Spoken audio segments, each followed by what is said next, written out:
We're going to look at finding the point of intersection of two lines using algebra. In this case specifically, the method of substitution.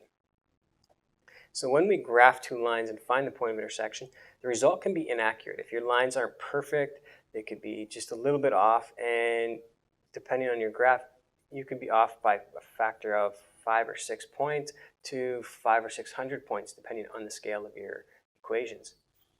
So we like to use algebra because we can get exact answers with algebra. Now, the substitution method, what it has us do is it has us sub one equation into the other to find one variable. And then it becomes very easy to find the remaining variable. So we'll look at a few examples and see the procedure in substitution. So in this first question here, we have y equals 4x plus 5 and y equals 2. Here we have two different equations, and I've set it up so that it's a little more familiar. The y equals 2 can be subbed in for the value of y. So if y equals 2, we could put that in for y.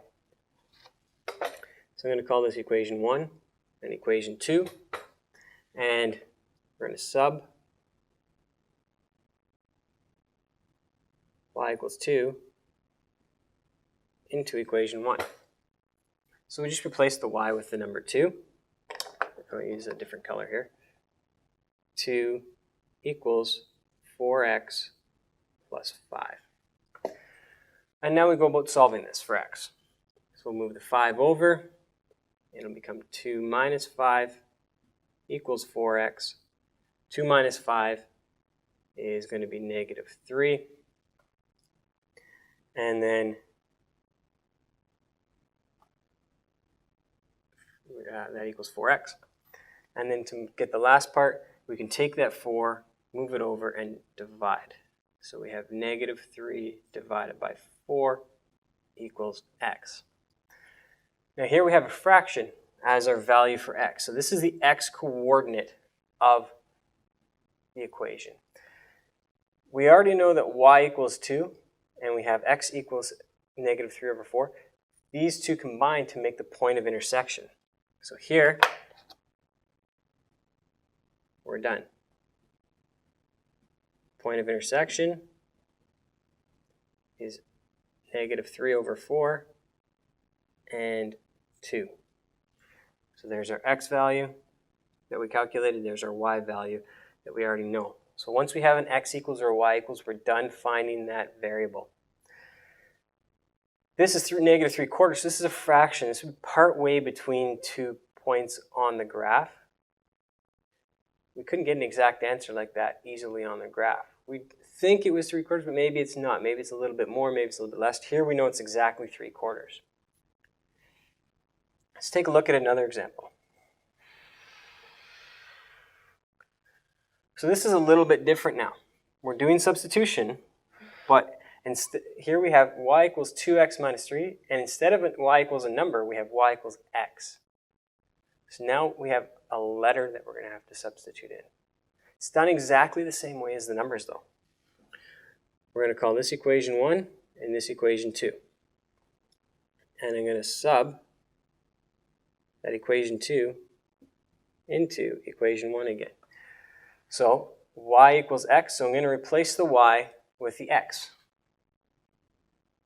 So x equals 2x minus 3.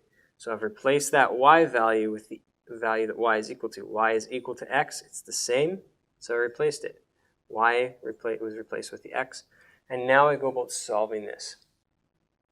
So I already have an x on this side. I'm going to move this 2x over to that side so I can get all my x's on the same side. So I have x minus 2x. And I just rewrite that a little bit. X minus 2x equals negative 3. Now x minus 2x, that's negative 1x or negative x. So negative x equals negative 3. And now I can get x equals positive 3. So there's my x value. Now in this case, I'm not done. I don't know what y actually equals yet. I know y equals x. So what I need to do is take this value and sub x equals 3 into equation 2. So I'm going to sub it into this equation and find out what y is actually equal to.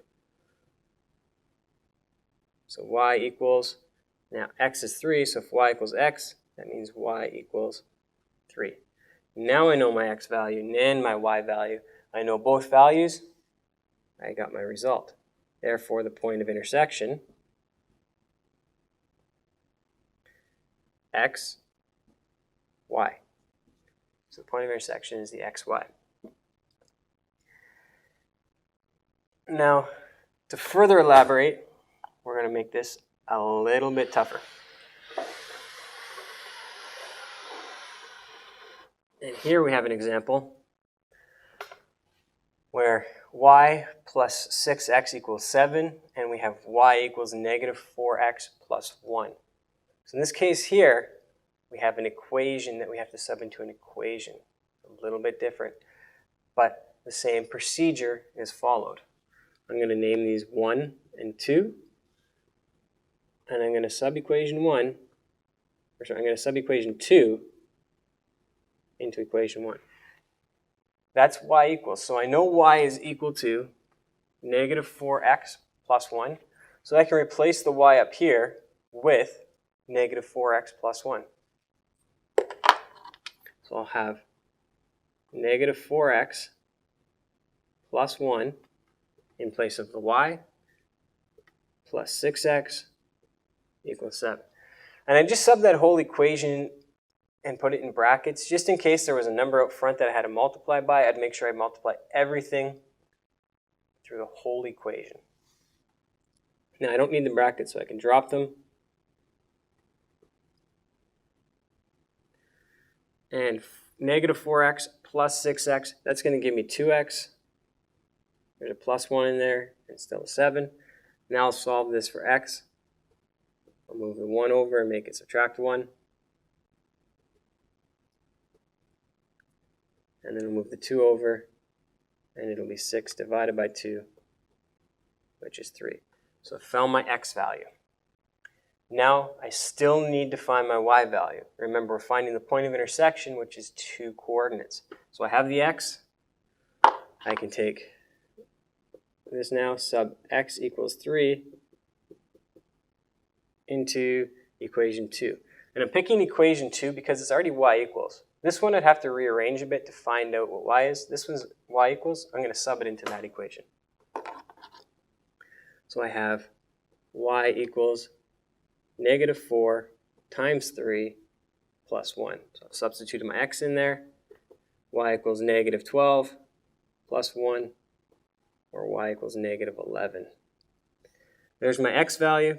There's my y value. I've now found the point of intersection. It is the x and the y.